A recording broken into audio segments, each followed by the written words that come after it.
오늘 우리에게 주시는 말씀은 누가복음 22장 24절부터 34절까지입니다. 신약 135쪽입니다.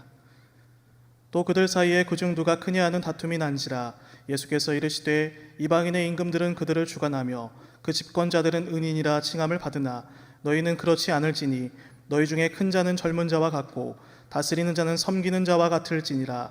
앉아서 먹는 자가 크냐 섬기는 자가 크냐? 앉아서 먹는 자가 아니냐? 그러나 나는 섬기는 자로 너희 중에 있노라. 너희는 나의 모든 시험 중에 항상 나와 함께한 자들인즉 내 아버지께서 나라를 내게 맡기신 것 같이 나도 너희에게 맡겨 너희로 내 나라에 있어 내 상에서 먹고 마시며 또는 보좌에 앉아 이스라엘 12지파를 다스리게 하려 하노라. 시몬아 시몬아 보라 사탄이 너희를 밀가부르듯 하려고 요구하였으나 그러나 내가 너를 위하여 내 믿음이 떨어지지 않기를 기도하였노니 너는 돌이킨 후에 내 형제를 굳게 하라. 그가 말하되 주여 내가 주와 함께 오게도 죽는 데에도 가기를 각오하였나이다. 이르시되 베드로야 내가 내게 말하노니 오늘 닭 울기 전에 내가 3번 나를 모른다고 부인하리라 하시니라. 아멘. 오늘은 큰 소리 칠 사람이 없다 하는 이런 제목으로 조금 호전적인 그러한 제목입니다. 한번 같이 하겠습니다. 큰 소리 칠 사람은 없다. 큰 소리 치지 마십시오. 자, 복음서를 쓴 사람을 우리가 복음서 기자라고 이야기를 합니다. 성경을 쓰신 분은 우리 하나님이시잖아요. 모든 성경은 하나님의 감동으로 된 것으로 하나님께서 성경의 저자가 되시고요. 그래서 우리는 성경을 쓴 사람 우리가 이야기를 하는데 바울이 성경을 썼다 그러는데 성경의 기자라고 이야기를 합니다. 로마서를 누가 썼나요? 우리 성도님들은 대답의 은사는 별로 없는 것 같아요. 로마서는 사도 바울이 썼다고 우리가 이야기를 해요. 사도 바울이 썼는데 실상은 로마서 16장에 보면 이 편지를 대서하는 나 더디어도 너희에게 무난하노라 그렇게 이야기를 하고 있습니다. 그러니까 아마 사도 바울이 다메섹 도상에서 강한 빛을 받아서 눈에 안질이 있다고 우리가 흔히 이야기를 하는데 그 안질 때문에 눈이 너무나 나빠서 제대로 글씨를 쓰지 못했던 것 같아요. 그래서 사도 바울이 나이가 들어서 이제 그가 이렇게 왔다 갔다 하면서 입으로 이야기를 하면 그 이야기를 받아서 대필했던 글을 썼던 사람이 더디오라는 사람이 있었다는 거죠. 그래서 사도 바울이 글을 썼지만 실제적으로 쓴 사람은 더디오라는 사람이었어요. 그런 것처럼 하나님께서 쓰셨지만 많은 사람들을 유기적 감동설이라고 말을 하는데 마음을 감동하여서 모든 역사와 우리의 배경이나 모든 인격이나 이런 것들을 다 사용하셔서 하나님께서 인간을 사용해서 글을 쓰셨다, 성경을 썼다. 그래서 우리는 유기적 영감설 그래요. 영감설 그러니까 어떤 분들은 집에 있는 우리 영감님을 생각해요. 집에 있는 영감님이 아니라 하나님이 감동하셨다. 인스피레이션인가요? 그렇게 이야기를 합니다. 그래서 하나님의 감동으로 되었다. 하나님이 성경을 쓰셨고 또 우리 하나님이 저자가 되시고 성경의 기자들은 약 40명 된다. 그 중에서도 복음서의 기자 마태, 마가, 누가, 요한을 이야기하는 것입니다. 자, 예수님의 공생애 중에서 가장 자세하게 다루는 대목이 바로 유월절 한 주간을 앞두고 예루살렘에 들어가 활동하시다가 체포되어서 십자가에 처형당하는 마지막 일주일 사이에 벌어진 내용이 오늘 본문의 내용입니다. 당시의 유월절에는 팔레스타인 지역뿐만 아니라 안디옥이나 알렉산드리아 등 지중해 지역에 많은 사람들이 예루살렘에 몰려들었습니다. 그런데 예수님도 그 일행 중에 한 분이었습니다. 이스라엘 종교 지도자, 특별히 유대교 지도자들은 예수님을 위험 인물로, 요주의 인물로 생각을 했죠. 왜냐하면 예수님이 그 당시에 어떤 종교 생활하는 사람들이 있어서 인기가 너무 많아졌다는 것입니다. 그래서 이 예수님을 그냥 놔뒀다가 자기들의 어떤 위상이 어떤 종교적인 그런 위상이 위해가 될 것 같다. 그러니까 흔들릴 것 같다. 자리가 흔들릴 것 같다는 생각이 있었습니다. 오늘 1절 말씀 1절과 2절을 우리 읽지 않았는데 1절 말씀을 보니까 6월절이라 하는 무교절이 다가오매 2절 대제사장들과 서기관들이 예수를 무슨 방도로 죽일까 궁리하니 이는 그들이 백성을 두려워함이라라 그랬습니다. 그러니까 예수님을 가만두면 예수님으로 인해서 자기들의 위치가 위험해질 것 같아서 예수를 어떻게 해서라도 그를 죽일까 생각을 합니다. 그런데 그냥 막 자기 마음대로 죽일 수 있는데 백성들에게 인기가 있다. 그것이 두려웠다는 거죠. 그것이 두려웠다.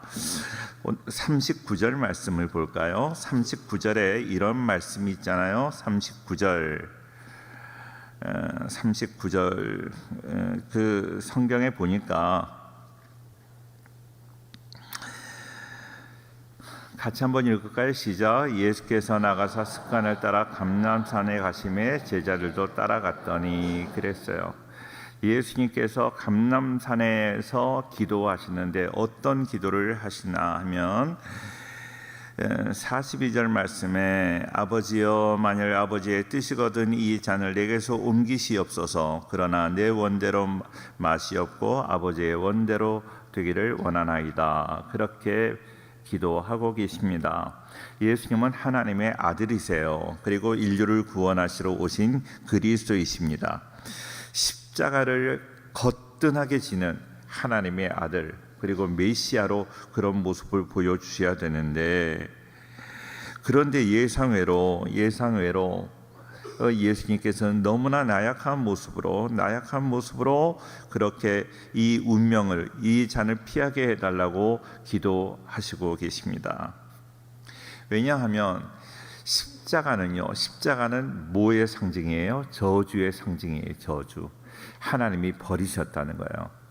그러니까 십자가를 지셨다는 것은 우리가 범죄함으로 하나님께 버림을 받았는데 버림을 예수님께서 대신 받으시는 거예요.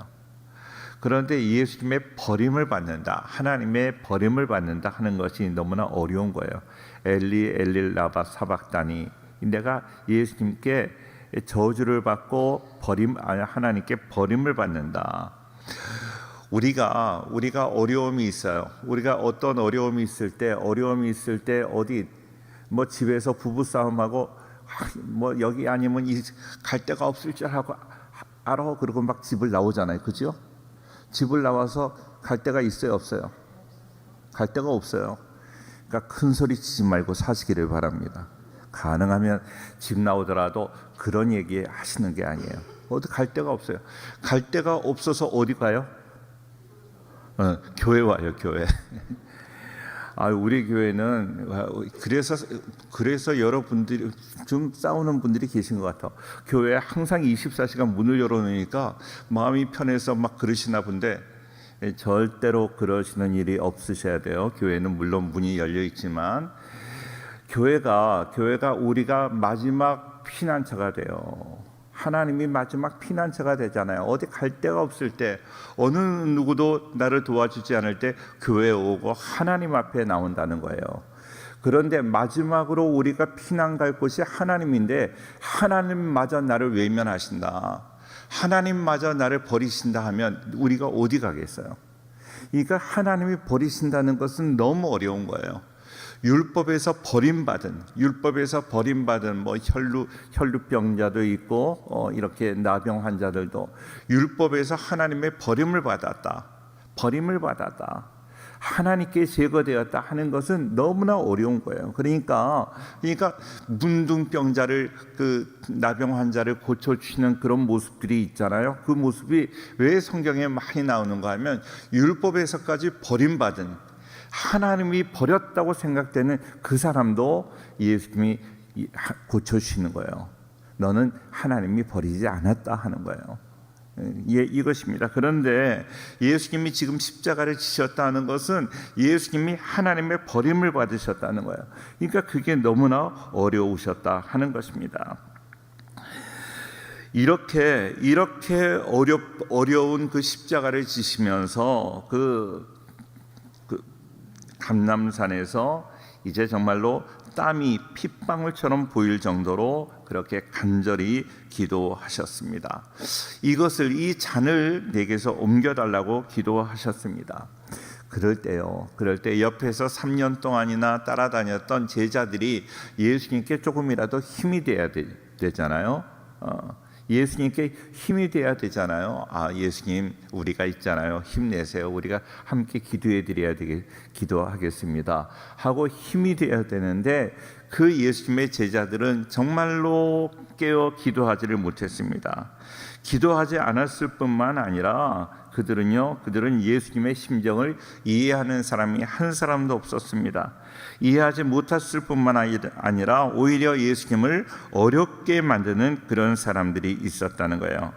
예수님을 배신했다는 것이죠. 예수님을 배신했다. 자, 지난주에 우리가 함께 보았던 그런 말씀인데요. 22장 21절 22절 말씀, 21절과 21절을 제가 먼저 볼게요. 그러나 보라, 나를 파는 자의 손이 나와 함께 상 위에 있도다. 22절 시작. 인자는 이미 작정된 대로 가거니와 그를 파는 그 사람에게는 화가 있으리로다 하시니 그랬습니다. 참 그렇습니다. 그러니까 예수님의 제자가 예수님께 조금이라도 힘이 되고 위로가 되고 그래야 되는데 그 3년 동안이나 예수님을 따라다녔던 그 제자들이 하나도 위로가 되지 못하고 그 중에서 도리어 예수님을 파는 제자가 있었다 하는 것입니다.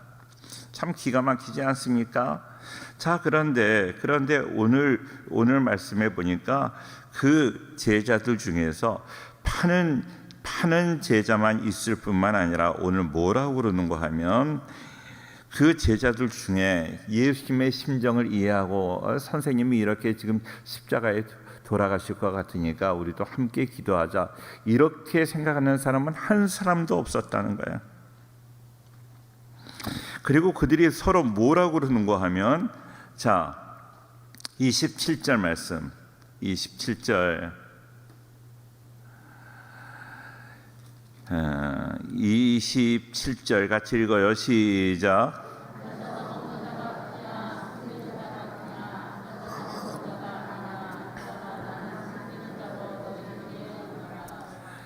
그들이 앉아서 누가 크냐, 내가 크다, 네가 크다 하고 그런 싸움을 하고 있는 거예요.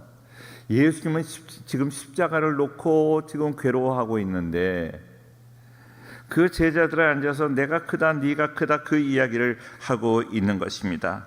그 상황은 십자가 처형당이 바로 직전인데 사람들은 그렇게 싸우고 있습니다. 지금까지 예수님과 함께 동고동락을 했고 하나님 나라를 위해서 운동을 했고 연대한 제자들이라고 생각할 수 없을 것입니다. 이런 상황에서 누가 크냐고 논란을 벌였다는 것은 예수님을 배반하고 예수님을 팔았던 그 유다와 별반 다르지 않습니다. 예수님은 시몬아 보라 사탄이 너를 밀가부르듯 하려고 요구하였으나 내가 너를 위하여 믿음이 떨어지지 않기를 기도했으니 돌이킨 후에 형제들을 굳게 하라고 이야기를 합니다. 사탄이 밀가부르듯 한다 하는 것은요, 사탄이 제자들을 가지고 논다는 거예요. 제자들을 가지고 자기 마음대로 논다는 거예요. 우리 사탄에게 나를 내어주지 마세요. 내가 사탄이 마음대로 그냥 놀이개감으로 노는 것 같이 사탄의 마음대로 우리는 움직이고 있을 때가 있어요. 제자들이 그랬다는 거예요. 사탄이라는 말이 예수님을 팔았던 가룟 유다가 음모를 짜고 돈을 받을 때도 같은 그런 단어, 같은 동사, 같은 그런 사탄이라는 그런 말이 나오는데, 그 가룟 유다의 배신이나 시몬 베드로의 그런 이야기나 다 별반 같은 거라는 거예요. 예수님이 체포당하고 대제사장의 집에서 신문을 당할 때 몰래 따라가 마당에서 불을 쬐고 있던 베드로에게 한 여종이 와서 이야기를 합니다. 너는 예수의 일당이다. 그런데 베드로는요, 그 사실을 자기도 모르는 사이에 그냥 판사적으로 부정을 하게 되죠. 그 일을 한 번도 아니고 3번이나 반복을 하게 됩니다. 그리고 내가 왜 이랬지? 내 생각은 이거 아니었는데 하고 그렇게 통곡을 하였습니다. 학자들의 연구에 의하면 유다는 12제자 중에 가장 진보적이고 학문이 깊은 사람이었습니다. 자신의 정치관, 세계관을 실현하려고 예수를 스승으로 삼았습니다. 로마를 물리치고 이스라엘이 세계의 으뜸 민족이 되는 꿈을 실현해 보려고 노력을 했습니다. 예수님이 한창 잘 나갈 때는 수천 명이 모였을 정도이니까 이런 기세로 세상을 바꿀 수 있다고 생각을 하였습니다. 그런데 예수님의 생각은 그런 정치적인 혁명과는 거리가 멀었습니다. 유다는 조용한 시간에 또 길을 가면서 예수님께 자신의 생각을 종종 말했을 것입니다. 예수님이라고도 말하지 않았잖아요. 선생님이라고 했죠. 그는 예수님을 주인으로, 예수님의 주인 되심을, 로드십을 인정하지 않았어요. 하나님이 보내신 분이 선생님이니까 선생님 마음만 먹는다면 이스라엘 사람들이 생각하는 대로 정말로 정치적인 메시아 역할을 해낼 수 있지 않겠습니까? 정치적인 메시아가 돼야 이 나라를 참으로 구원할 것 아닙니까? 하고 예수님을 설득도 했을 것입니다. 자, 그런데 그 설득을 받으셨을까요? 예수님의 생각은 전혀 그런 생각이 아니었다 하는 것입니다. 그런데 그런 베드로나 그런 가룟 유다나 베드로가 똑같다 하는 것입니다. 베드로는 12제자 중에 으뜸에 속하는 그런 수제자, 우리가 수제자라고 많이 알잖아요. 무슨 일이 생기면 늘 앞장섰습니다. 주는 그리스도시요 살아계신 하나님의 아들이라는 그런 믿음의 고백을 하여서 예수님께 칭찬도 받았습니다. 그런데 예수님을 죽는 데까지도 내가 따라가겠다고 그렇게 큰 소리를 칩니다. 33절 말씀을 한번 볼게요. 33절과 34절을 같이 보겠습니다. 시작. 그가 말하되 주여 내가 주와 함께 오게도 죽는 데에도 가기를 각오하였나이다. 이렇게 큰 소리를 치는 거예요. 내가 죽는 데까지, 예수님이 죽는 데까지 따라가겠습니다 하고 큰 소리를 치는데, 그때 예수님이 뭐라고 말씀하세요? 34절 다 같이 시작. 이르시되 베드로야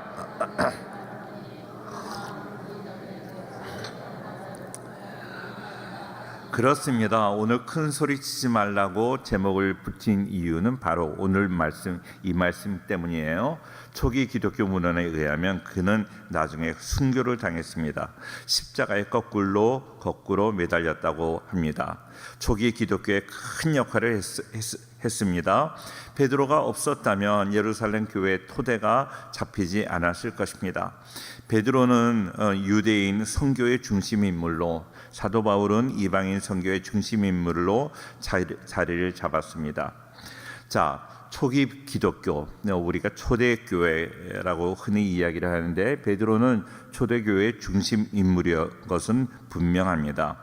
그런 베드로가 예수님의 신문당하는 대제사장 관저에서 예수님을 모른다고 부인했습니다. 대제사장 관저는요, 지금 많은 사람들이 이렇게 모여 있었습니다. 예수님을 반대하는 사람들, 예수님을 죽이려고 하는 그런 음모가 가득한 정말로 서슬이 퍼런 분위기였습니다. 자, 그래서 그 관저에서 지금 이렇게 구경을 하고 있는데 일신상의 위협을 느꼈을 것입니다.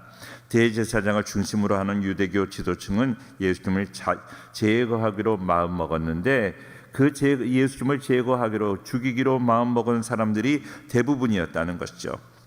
예수님을 처형할 그런 권한은 그 제사장은 없습니다. 그런데 그 제사장은 예수님을 제거해야 되겠다는 그 결정을 관철시킬 수 있었어요. 그들의 힘은 로마 총독의 판단까지 좌지우지할 정도로 막강했다는 것이죠. 총독은 여론을 중요하게 생각을 했습니다. 그 유대인들이 어떻게 생각을 하는가? 반란이 일어나면 안 된다.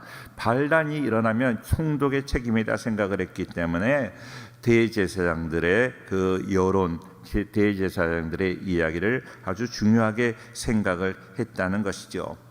대제사장들이 여론을 조성하기만 하면 그 분위기가 반전될 수 있기 때문에 대제사장의 그 이야기를 잘 들었다는 것입니다. 제자들에게 예수님의 체포 그리고 예수님을 신문하는 것은 위기 중의 위기입니다. 예수님이 유죄 판결을 받기만 한다면 제자들은 다 뿔뿔이 흩어질 것입니다. 실제로 예수님이 십자가 처형 뒤에 모든 제자들이 다 각기 고향으로 흩어지지 않았습니까? 예수님과 함께 실현해 보려고 했던 하나님의 나라 꿈이 다 끝나버렸으니까 당연한 일입니다. 예수님이 체포당한 그 상황에서 제자들은 도망갈 수도 없고 석방을 위해서 어떻게 운동을 할 수도 없는, 정말로 베드로는 복잡한 마음으로 자기네들이 어떤 권한이 있는 것이 아니라 싸움도 잘할 수 있는 것이 아니라 아무것도 할 수 없는 그런 연약한 그러한 자기들의 모습을 보고 있습니다. 자기의 신분, 예수님의 제자라는 신분을 숨긴 채 불을 쪼이면서 분위기를 살피고 있었습니다. 오늘 말씀의 56절부터 62절까지 조금 긴데요. 그 말씀을 읽으면서 그 상황을 보도록 하겠습니다. 한 여종이 베드로의 불빛을 향하여 앉은 것을 보고 주목하여 이르되 이 사람도 그와 함께 있었느니라. 예수님과 함께 있었다는 거죠. 하니 베드로가 부인하여 이르되 이 여자여 내가 그를 알지 못하노라 하더라. 조금 후에 다른 사람이 보고 이르되 너도 그 도당이라 하거늘 베드로가 이르되 이 사람아 나는 아니로라 하더라.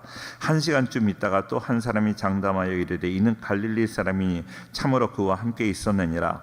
3번이나 한 번 그랬다면 아닙니다 하고 다시 자기의 그 얘기했던 것을 교정할 수 있는 기회가 있었음에도 계속해서 그것을 교정하지 못하는 거예요. 왜요? 두렵기 때문이에요.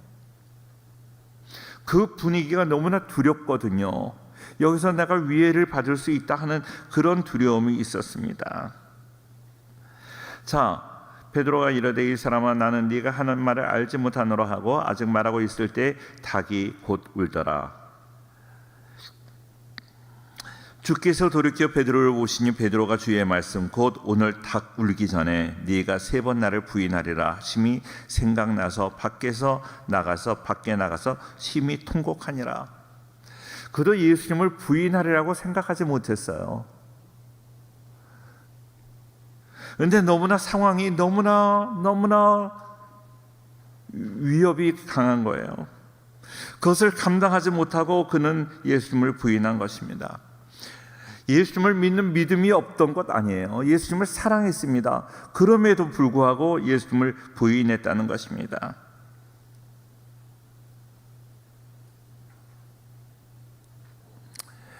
제가 대제사장 그 뜰에 있었을 때 사람들이 야 너도 조목사 너도 예수 편이다 하고 이야기할 때 어떻게 했을까?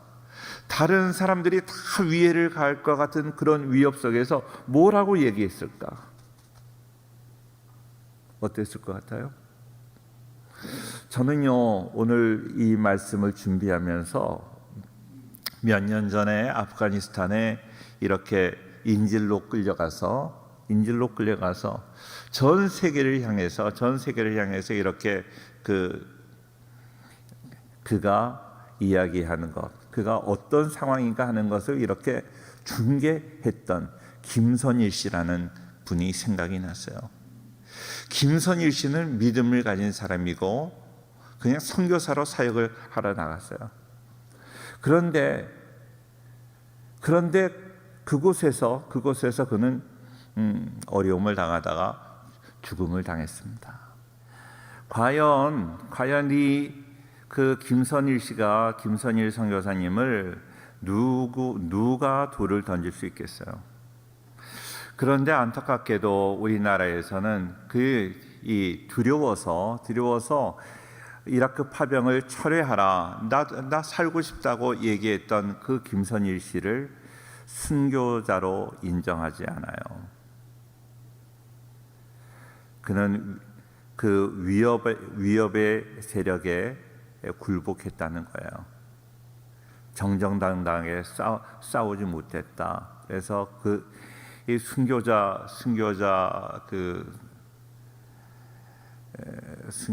그의 집에 가 보면 배영규 목사님, 샘물교회 배영규 목사님은 순교자로 인정이 되는데 그 같은 시기에 이렇게 순교를 당한 김선일 씨는 순교자의 반열에 들어가지 못합니다. 왜요? 그 두려움에 굴복해서 그 이라크 파병을 철회하라, 나도 살고 싶다고 이야기했던 그것 때문에 그렇습니다. 사랑하는 성도님들, 이런 상황에서 누가 정말로 담대하게 그것을 지킬 수 있을까? 먼 훗날 베드로는 자신의 부끄럽고 수치스러운 행동을 다른 사람들에게 이야기했습니다. 그 이야기가 초기 교회에 구전되다가 복음서에 들어오게 되었습니다. 초기 교회가 베드로의 이 진술을 간직한 이유, 베드로의 실수를 비판하기 위해서 그런 것이 아닙니다. 자신들의 실존이 우리들이 베드로와 같은 경우와 다를 것이 별반 없다 하는 것을 보여주기 위함입니다. 신약 성경에서 닭이 있어요. 닭 울기 전에 부인했잖아요. 아침을 알리는 동물입니다. 베드로 사건에서 보는 것처럼 신앙 안에서 믿음을 제대로 지키지 못하는 신앙인의 깨달음, 닭 우는 소리에 그가 깨달았다는 거죠. 그래서 캐톨릭의 성당 그 첨탑의 지붕 위에 수탉이 있어요. 수탉, 그죠? 십자가 위에 닭이 올라가 있는 그런 것들 보잖아요. 그게 성당에 그런 것이 있습니다. 성당에 있는 그 닭은 베드로의 깨우침과 회개의 상징입니다. 그리고 이제 예수님께서 다시 오실 때 먼저 아침을 여는 닭의 울음소리로 알려주실 그 희망을 상징하기도 합니다.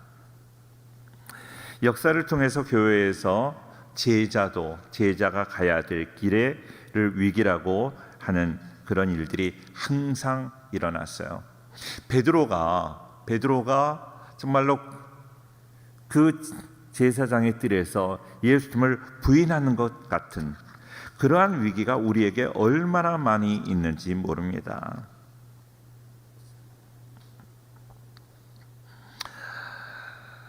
기독교가 이렇게 생성되고 난 이후에 여러 세력으로부터 핍박을 받았습니다.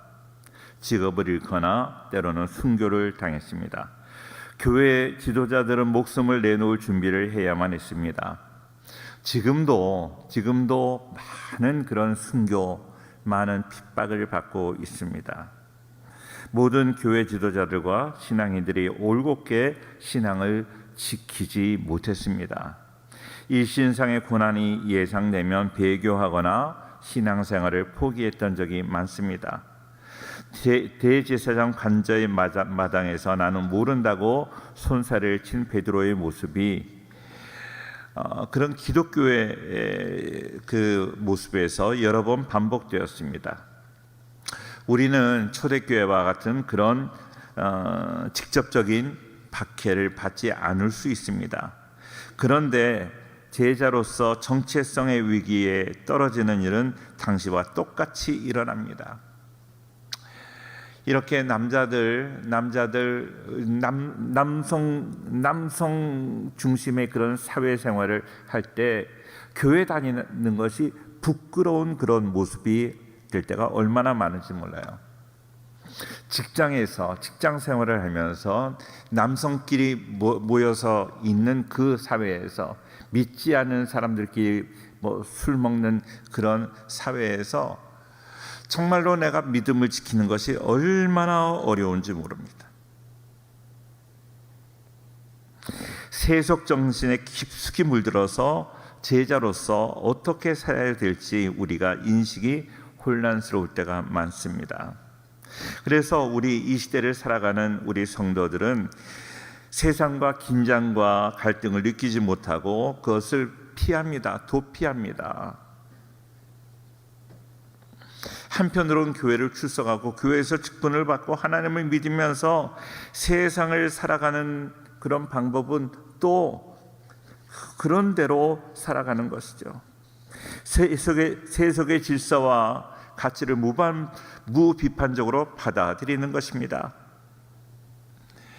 우리 많은 기독교인들은요, 기독교인이라도 먹고 살아야 되는 것 아니냐, 그렇기 때문에 내가 직장 생활을 하고 그리고 돈 벌고 사업을 하기 위해서는 이렇게 살 수밖에 없다고 말하는 사람이 있습니다. 사랑하는 성도님들, 분명히 기억하세요. 우리가 이 세상을 살아가면서 정말로 예수님의 제자인가, 제자로서 살아가야 된다, 나의 정체성을 단 한 번이라도 생각하고 사는가, 그렇지 않으면 될 대로 가는 대로 그냥 될 대로 살아가는가, 그것을 보셔야 돼요. 제자가 가는 길, 그것을 제자도라고 합니다. discipleship이라고 하는데, 그것을 우리는 마태복음 16장 24절에서 찾을 수가 있어요. 마태복음 16장 24절 다 찾아보겠습니다. 마태복음 16장 24절입니다. 같이 한번 읽겠습니다. 다 같이 시작. 이에 예수께서 제자들에게 이르시되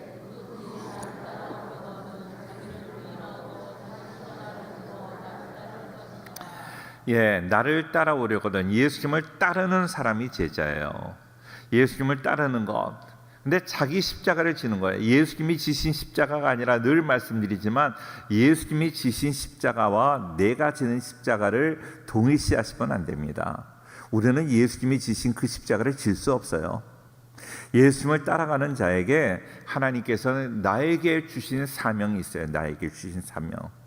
그 사명의 십자가를 지고 가는 거예요. 그리고 주님을 따라가는, 자기를 부인하고 나를 부인하는 거예요. 나의 자아를 죽이는 거예요. 자아를, 내 생각, 내 욕심, 이런 것 다 죽이는 거예요. 내가 하고 싶은 말 다 하고 살지 못합니다. 내가 하고 싶은 거 다 하지 못합니다. 내 생각대로 하지 못하는 거예요. 하나님이라면 어떻게 하실까? 제가 청년 때부터 보았던 책, 예수님이라면 어떻게 하실까 하는 그 책 제목부터가 너무 좋은 거예요.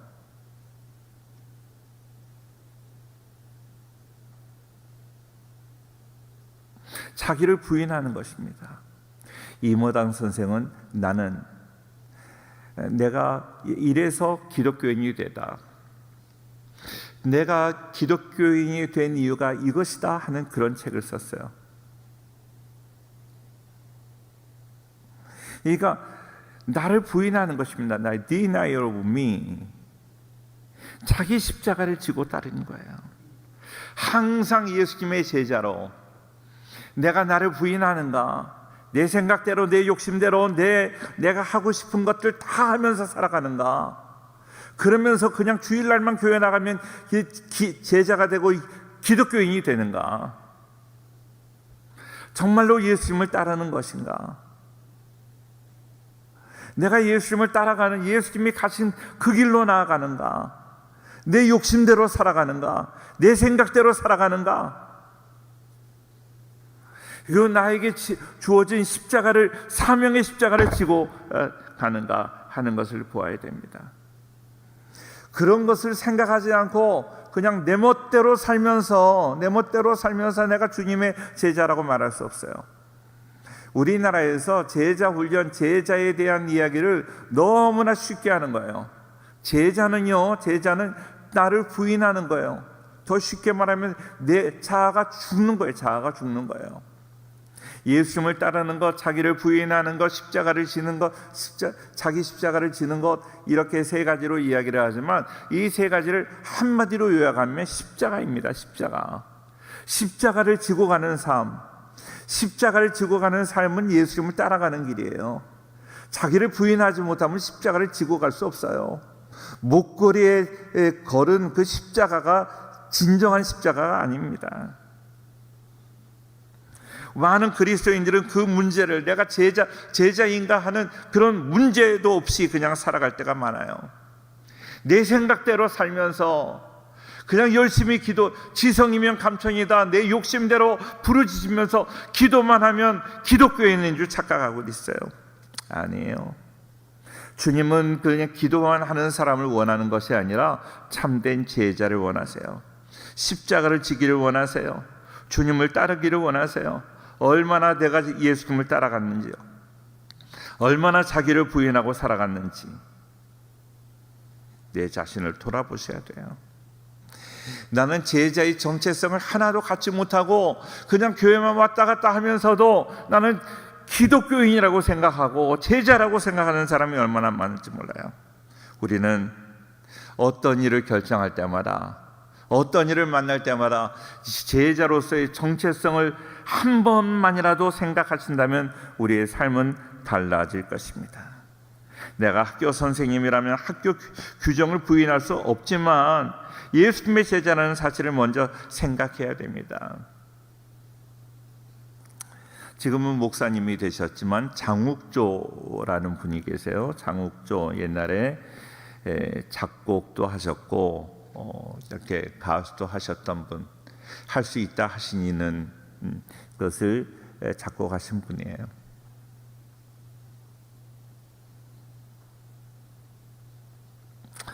그분이 언젠가 간증하시는데 그 간증을 듣고 저는 참 큰 은혜를 받고 잊혀지지가 않습니다. 그분이 가수였어요. 무슨 옛날에 여러 유행을 했던 그런 유행가도 많이 쓰신 분입니다. 그런 대중 작곡가이고 대중 유행가 가수였습니다. 그렇기 때문에 TV에 많이 나와야 되는 거예요. 그런데 그런 마음이 들었다는 거예요. 내가 예수님 믿는 사람으로 내가 TV에 나가면 예수님을 증거해야 되겠다, 이렇게 생각을 했는데 그 사실을 알고 예수님을 증거하면 TV에 나가지 못한다. TV 방송국에서 장욱조 씨의 그 출연을 그렇게 받아주지 않았다는 거예요. 그런데 언젠가 장욱조 씨를 TV 출연에 섭외를 하면서 절대로 이 생방송으로 나가니까 생방송으로 나오는 이 방송에서 예수님 얘기를 한마디도 하면 안 된다 하고 이야기를 했대요. 그런데 그는 그렇게 기도했답니다. 내가 오늘이 마지막이다. 오늘 나가서 나는 예수님을 증거하겠다고 결심을 했다는 거예요. 이거 절대로 예수님 얘기하지 말라 그랬는데 그 자리에 나가서 예수님을 간증을 했대요. 그 다음부터는 TV에 출연을 하지 못했대요.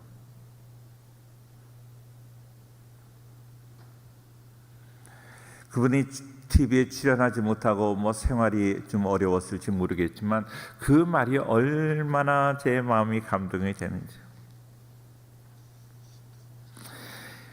상황이나 여건이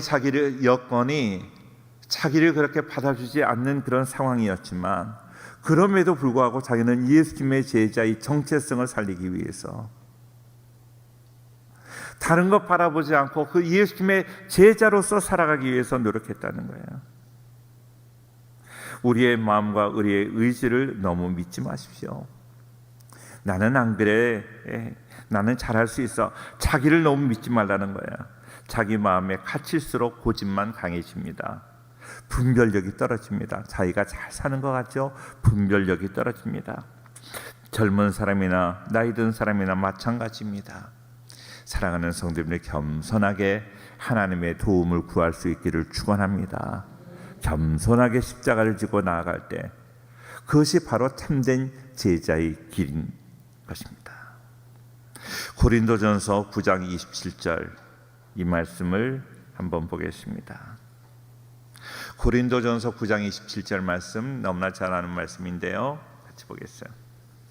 다 같이 시작. 내가 내 마음을 쳐 복종하게 함은 내가 남에게 전파된 후에.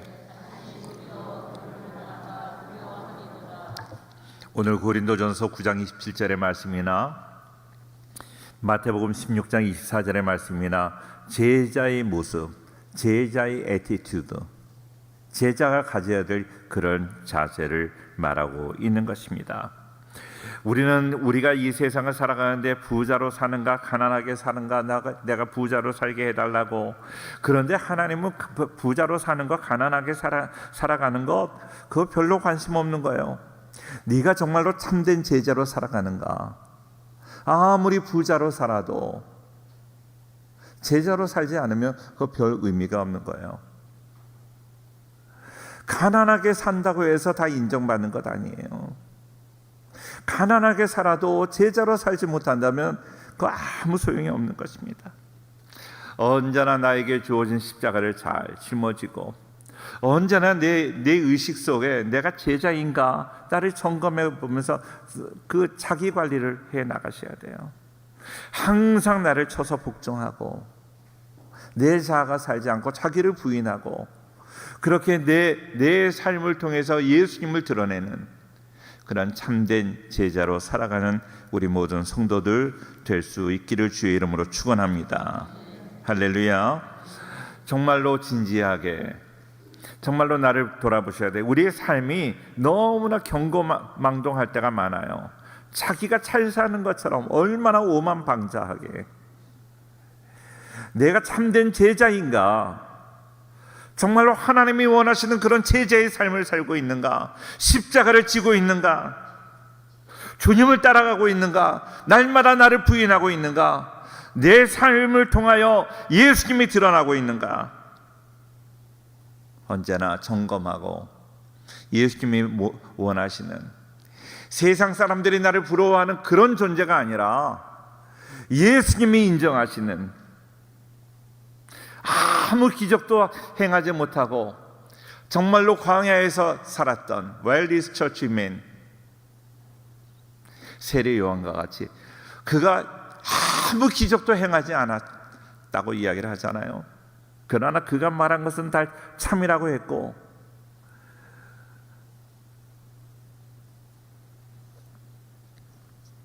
여자가 난 자 중에 가장 큰 자라고 이야기를 했어요. 우리 사랑하는 모든 성도들, 하나님이 인정하시고 예수님이 인정하시는 참된 제자가 될 수 있기를 축원합니다. 할렐루야.